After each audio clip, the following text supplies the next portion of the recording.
Welcome to Telangana వెలుగు. ప్రస్తుతం మనతో పాటు సురేష్ నాయక్ గారు ఉన్నారు, ఏబీవీపీ రాష్ట్ర నాయకులు. సురేష్ నాయక్ గారు, అంటే మీరు నక్సలిజం పైన ఆల్రెడీ వాళ్ళు ఆపరేషన్ కగారు ఆపాలని చెప్పేసి ఒకవైపు మేధావి వర్గం, అలాగే రీసెంట్గా కేసీఆర్ కావచ్చు, రేవంత్ రెడ్డి గారు కూడా వాళ్ళకి మద్దతు తెలపడం అనేది జరిగింది. మీరేమో నక్సలిజాన్ని అంతం చేయాలని చెప్పేసి మీరు అంటున్నారు. సో అడవులని ఆక్రమించుకుంటున్నారు, అక్కడ ఉన్నటువంటి గనులను ఆక్రమించుకోవడానికి ఆపరేషన్ కగారు అన్నట్టు మేధావి వర్గం చెప్తుంది. ఇక్కడ మేధావులు ఎవరు అనుకోవచ్చు, ఏంది అసలు ఈ మేధావులు అనబడేదానికి ఈరోజు ఎంఎంఆర్ఐ ఆధ్వర్యంలో నక్సల్స్ నరమేధం మేధోమదనం అనేది ఈరోజు యొక్క కాన్ఫరెన్స్ను నిర్వహిస్తూ ఉన్నాం. ఈ కాన్ఫరెన్స్ ద్వారా ఏంటంటే నక్సలైట్లు అసలు వీరు తెలంగాణ రాష్ట్రంలో కావచ్చు, ఈ భారతదేశ వ్యాప్తంగా నరహంతక నక్సలైట్లు వాళ్ళ యొక్క రూపాలు ఏ విధంగా ఉంటాయి, వీళ్ళు కేవలం చెప్పే మాటలు ఏ విధంగా ఉంటాయంటే ఆదివాసుల హక్కుల కోసమని, మహిళల హక్కుల కోసమని, గిరిజనుల హక్కుల కోసమని, పేద ప్రజల హక్కుల కోసమని చెబుతూనే పేద ప్రజలను, మహిళలను, ఆదివాసులను అభివృద్ధికి ఆటంకం మారిందే ఈ నక్సలైట్లు. కాబట్టి ఈ తెలంగాణ రాష్ట్రంలో చాలా మంది జాతీయవాదులను, ఏబీపీ, ఆర్ఎస్ఎస్ ఈ విధంగా దేశం కోసం జాతీయ భావంతో పనిచేసేటువంటి కార్యకర్తలు చాలా మందిని పొట్టన పెట్టుకున్నారు. ఎందుకు పొట్టన పెట్టుకున్నారంటే, ఫర్ ఎగ్జాంపుల్ ఏబీపీ కార్యకర్తలు మీరు పొట్టన పెట్టుకోవడం ఎందుకంటే కళాశాల క్యాంపస్లో క్లాసులు సక్రమంగా నడవాలి, ఒక టీచరు మంచి చదువును చెప్పాలి అని ఈ చెప్పిన సందర్భంలో అక్కడ ఉన్న ఏబీ విద్యార్థులు ప్రశ్నించే సందర్భంలో మాకు అడ్డొస్తారా, మమ్మల్ని క్వశ్చన్ వేస్తారా అనే కారణంతో కేవలం క్వశ్చన్ లేచినందుకు, కేవలం మంచి క్లాసులు జరగాలని చెప్పినందుకు మాత్రమే ఏబీపీ నాయకులను, కార్యకర్తలను ఈ నక్సలైట్లు చంపడం జరిగింది. ఇక ఆదివాసులు, వీరు పొద్దున్న లేస్తే ఆదివాసులు మహిళలు అనే విషయానికి వస్తే ఈరోజు తెలంగాణ రాష్ట్రంలో ఈరోజు ఖమ్మం తీసుకోండి, ఆదిలాబాద్ తీసుకోండి, వీరు ఎక్కువగా ఉన్నటువంటి ప్రాంతాల్లో, ఈ ఆదివాసీలు ఉన్న ప్రాంతాల్లో ఈరోజు ఎక్కడైనా రోడ్డు సౌకర్యాలు ఉన్నాయా, ఎక్కడైనా మంచి స్కూల్ ఉందా, ఎక్కడైనా మంచి మార్కెట్ వ్యవస్థ ఉందా, పోనీ ఎక్కడైనా మంచి గ్రామ పంచాయతీ వ్యవస్థ ఉందా అంటే ఈ నక్సలైట్లు బలంగా ఉన్న ప్రాంతాల్లో ఎక్కడ కూడా ఈ వ్యవస్థలు ఎక్కడ కూడా లేవు. ఎక్కడ లేకపోగా ఈ నక్సలైట్లు ప్రభుత్వం పైన నిరసన తెలియజేసేటప్పుడు, పాలకుల మీద నిరసన తెలియజేసేటప్పుడు ఈ ఆదివాసీలు నివసిస్తున్న ప్రాంతాల్లో ఉన్నటువంటి రైల్వే ట్రాకులను పేల్చేయడం, గ్రామ సచివాలయాలను పేల్చేయడం, అక్కడ ఉన్న స్కూళ్లను పేల్చేయడం, అంటే గిరిజన గ్రామాల్లో, గిరిజన గుడాల్లో ఈరోజు వీటి అన్నింటినీ పేల్చేయడం అంటే నువ్వు ఆదివాసీలకు అభివృద్ధిగా మారినావా?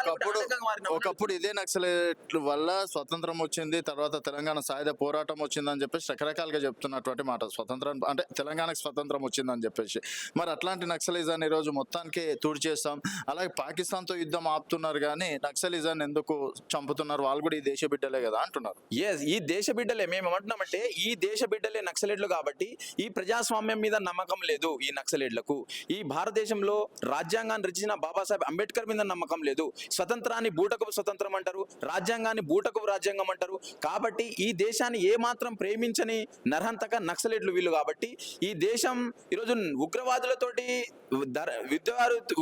జరిగే యుద్ధం వేరు, నక్సలైట్లతో జరిగే యుద్ధం వేరు. ఇక్కడ నక్సలైట్లు మన ప్రజలను చంపుతున్నారు, ఉగ్రవాదులు కూడా మన ప్రజలనే చంపుతున్నారు. కానీ ఇక్కడ ఈ దేశం తిండి తిను, ఈ దేశంలో ఉంటూ, ఈ దేశం గాలి పీల్చుకుంటూ, ఇక్కడ నివసించుకుంటూ మన దేశ ప్రజలను కావచ్చు, మన దేశ ప్రాంతాలను కావచ్చు, అభివృద్ధికి కావచ్చు, ఇక్కడ ఉన్న ప్రజలను చంపే వాళ్ళే నక్సలైట్లు. కానీ ఈరోజు ఉగ్రవాదులు ఎవరు? పరదేశం వాళ్ళు. పరదేశం నుండి వచ్చి ఉగ్రవాదులను చంపడం జరుగుతుంది. కానీ ఆ ఉగ్రవాదులు ఎప్పుడు వస్తలేరు. కానీ నక్సలైట్లు ఏంటంటే మన ప్రాంతంలోనే ఉండి, మన ప్రాంత అభివృద్ధికి ఆటంకంగా మారి, మన కార్యకర్తలను కావచ్చు, మన ప్రజలను కావచ్చు, మహిళలను కావచ్చు, ఆదివాసులను కావచ్చు, వీరి యొక్క అభివృద్ధికి ఆటంకంగా మారుతున్నదే నక్సలైట్లు.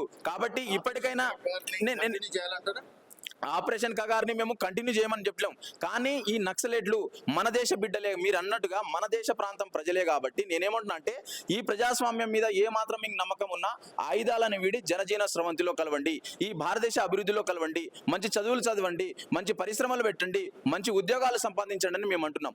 భారతదేశం అంటేనే వచ్చేటోళ్ళంతా వెళ్ళే ఎడ్యుకేషన్స్ వాళ్ళు వస్తారు కదా, డాక్టర్లు, రీసెంట్ ఒక డాక్టర్, ఇంజనీరింగ్ వాళ్ళు వస్తున్నారు కదా, అంటే వాళ్ళకి నాలెడ్జ్ లేదంటే వాళ్ళకు నాలెడ్జ్ ఉంది. కాబట్టి ఈరోజు మొన్న ఒక డాక్టర్ చనిపోయినాడు, ఆ మంచి డాక్టర్ బతికి ఉంటే ఈ బూటకపు సిద్ధాంతాలను నమ్మి, బూటకపు సిద్ధాంతాలు నూరిపోసి ఆ డాక్టర్ను అడవుల బాట పట్టించడం, ఈరోజు తుపాకులు పట్టించడం జరిగింది. నేనేమంటున్నా అంటే ఈ కాలం చెల్లిన సిద్ధాంతాలని అమాయకపు విద్యార్థుల్లో, అమాయకపు మహిళల మెడదల్లో నింపి వాళ్ళని అడవుల బాటలు పంపించి ఈరోజు చంపించడం జరుగుతుంది. కాబట్టి ఆ డాక్టర్ బతికి ఉంటే ఈరోజు మంచి డాక్టర్ అయ్యేవాడేమో. ఇగో నిమ్స్ లాంటి, ఇదో గాంధీ హాస్పిటల్ కావచ్చు, ఈ దేశ ప్రజలకు మంచి సేవలు సేవలు అందించేవాడేమో. సో ఈ దేశంలో ఉన్నటువంటి ప్రజలకు కావచ్చు, విద్యార్థులకు కావచ్చు, నేను ఒక రిక్వెస్ట్ చేస్తున్నాను.